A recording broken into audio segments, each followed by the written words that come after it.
Hello class, lesson 3.2 is on quadratic functions or quadratic equations. Now a quadratic equation is an equation of the following form: ax squared plus bx plus c equals 0.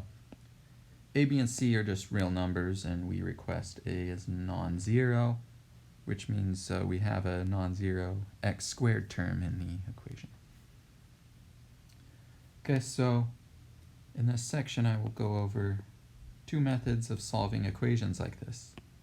One method is called factoring, which is easy, but it does not always work. That is, we cannot factor every quadratic equation. The next method is using a formula called the quadratic formula, and this method does work every single time. Now, sometimes our solutions will be complex numbers, so make sure you've watched lesson 3.1 when we introduced complex numbers. Okay, so let's begin with some examples. Let's consider this quadratic equation here. X squared plus 5x plus 6 equals 0. Now, using the factoring method, what we do is we look for two numbers that multiply to this number and then add to this number. So multiply to 6, add to 5. Notice that 2 times 3 multiplies to 6, and 2 plus 3 adds to 5, right? So we could factor this equation as x plus 2 times x plus 3. Why does this work? Because if we multiply this out, we end up back where we started. Okay, so what do we have here? We have this factor times this factor, and it equals 0.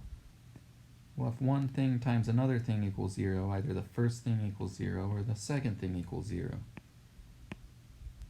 Right, so therefore, either the first thing equals 0 or the second thing equals 0. And now we just solve these two baby equations, giving us x is either -2 or -3.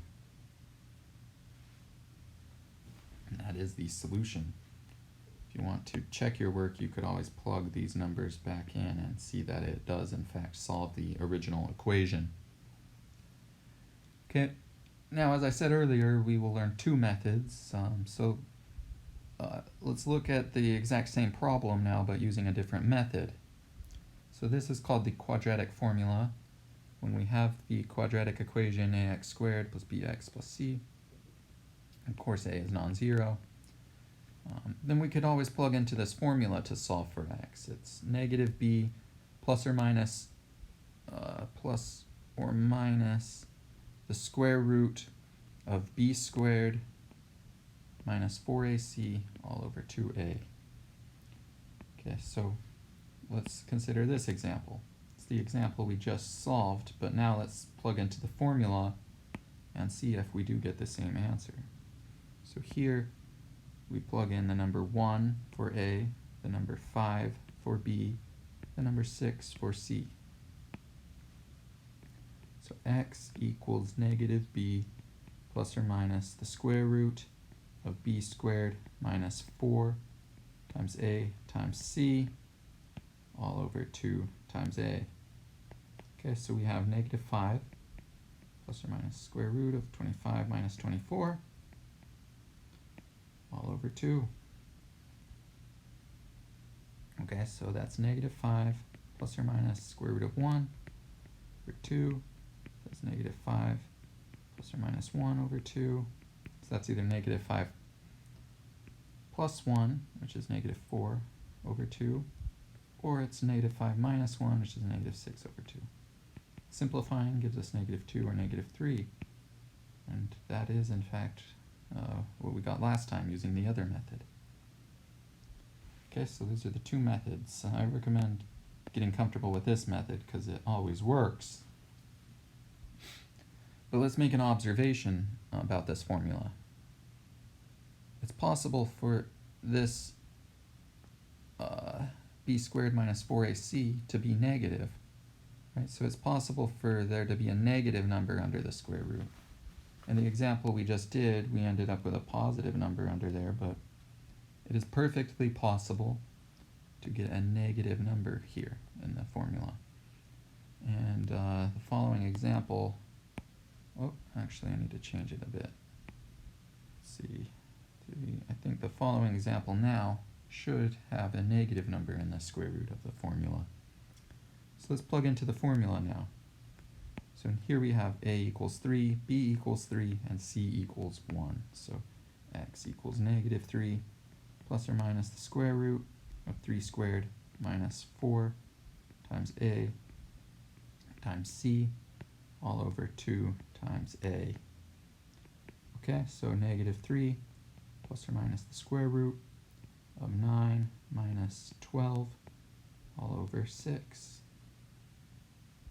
Okay, so that is negative 3 plus or minus the square root of negative 3.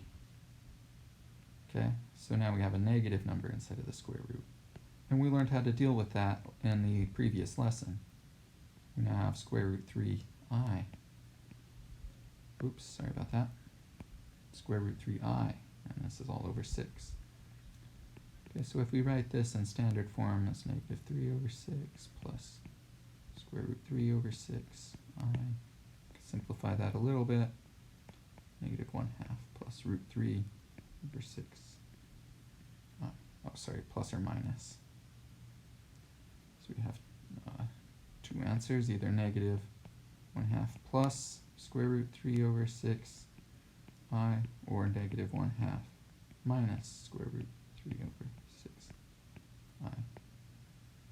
Right, we get the two answers from the plus or minus, right? There is a plus or minus in the formula, so there's two answers always. And sometimes it's possible for the two answers to be the same, but it's always going to be two answers in this formula. Okay, so that is how we can solve the quadratic equation. Sometimes in your homework we will not use an x, though we will use another variable. So sometimes we will use a t or another letter. Don't let that psych you out. So for example, you may see a problem like this: a squared plus 2a equals, let's do plus 1 equals 0. If we want to solve this for a, this one we could factor as a plus 1. A plus 1 equals 0, a equals negative 1. Right, so don't be so stubborn about the symbols. Sometimes we will use an x, sometimes we'll use a t or an a or some other letter. Okay, and now let's look at some other examples that do not look like they are quadratic, but they can be simplified into a quadratic equation. So let's look at this example. Let's look at 3y cubed plus 2y squared minus 7y equals 0. This is not quadratic, however, every term has a y in it, so I could pull that y out of the entire equation. If I pull that y out, I'm left with 3y squared plus 2y minus 7 equals 0. And as I said earlier, when we have one factor times another factor equaling 0, either the first thing equals 0 or the second thing equals 0. So we already found one sort of trivial solution: either y equals 0 is a solution, or 3y squared plus 2y minus 7 equals 0. And this is in fact a quadratic equation. So now you can plug into the formula, giving us negative 2 plus or minus square root of 2 squared minus 4 times a times c all over 2a. So we have negative 2 plus or minus square root of 4, square root of 4 minus minus 12 times 12 times 7. So let's see, what is that? 84 all over 2 times 6, 2 times 3. Okay. So we have -2 plus or minus square root of -80 over 6, -2 plus or minus square root 80 I over 6. Okay. -2 over 6 plus or minus square root 80 over 6I, and you know we can simplify this, -1/3 plus or minus. We could simplify square root 80 too, but I will leave that for you to do at home. That's not really the point of this lesson. Okay, so sometimes things do not look quadratic, but they in fact have a quadratic equation hiding in there. Let me now sort of talk about the graphs of quadratic equations. So quadratic equation will have a graph. I'll draw the graph in red. Well, maybe I won't even put it. The graphs, they look like this, either like this or like that, right? So if we put them on a xy axis, xy plane now, we could put them like this, where it crosses the x-axis, or it's possible to place it right there where it does not cross the x-axis. If the graph of the quadratic equation does cross the x-axis, then at the points where it crosses it, those are the solutions. And that would be 2 real solutions.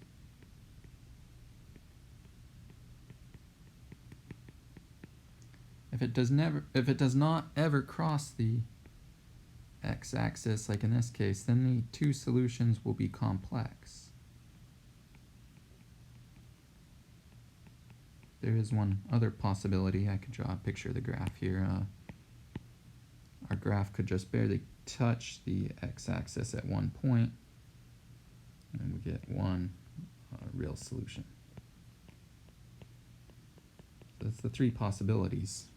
They could also be this shape, but that cross the x-axis in a sense, or not cross the x-axis in a similar manner. So the 3 possibilities for the solutions of quadratic equations are either 2 real solutions, 1 real solution, or 2 complex solutions. It is impossible to just have one complex solution.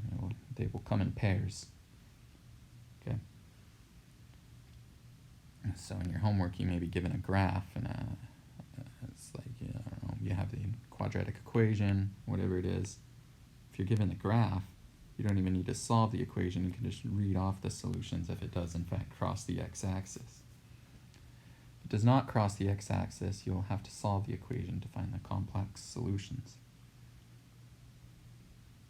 Okay. Let me now get back to some more examples.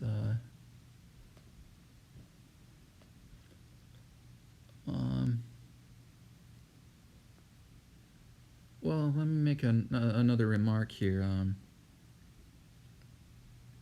Notice in our formula, we always had everything on one side of the equation equal to 0. So this is the standard form of a quadratic equation. If you do not have a 0 on one side of the equation, it is not ready to plug into the formula. So for example, if you have something like this, that is not ready to plug into the formula. You first need to minus the 3 over, and then you can plug into the formula. So I just wanted to make that remark, so you will not plug the incorrect numbers into this formula. Anyways, let's get back to some more examples. Let me think of a good example to do. This one will be good. Let's do let's do x to the 2/3 minus x to the 1/3 minus 6 equals 0. It's definitely not a quadratic equation, but we can do a little trick here. If we let u equal x to the 1/3, well then look at what happens when we square both sides of this. X squared would then be x to the 2/3. So now we plug this into the original equation. So instead of x to the 2/3, we could just write u squared. Instead of x to the 1/3, we write a u. If we plug that in, we get u squared minus u minus 6 equals 0. This is quadratic. Let's see, can we even factor this? 6 and, let's see, -3 and +2. We'll do the trick, I think. Right, they add up to -1, yeah. So either u equals 3 or u equals -2. Okay, so we solved the quadratic equation, but now we have to plug this back in, right? So we solve for u, but we really want to solve for x. So u equals 3, in other words, is like saying x to the 1/3 equals 3. U equals -2 is saying x to the 1/3 equals -2. Now we just solve these little equations. We could cube both sides. X equals 3 cubed, or x equals -2 cubed. So x is what, 27 or -8. Okay, so this trick is called U substitution. And we can use this trick sometimes in our homework problems. When something does not look quadratic, we can make it quadratic. Okay, so that concludes today's lesson of 3.2.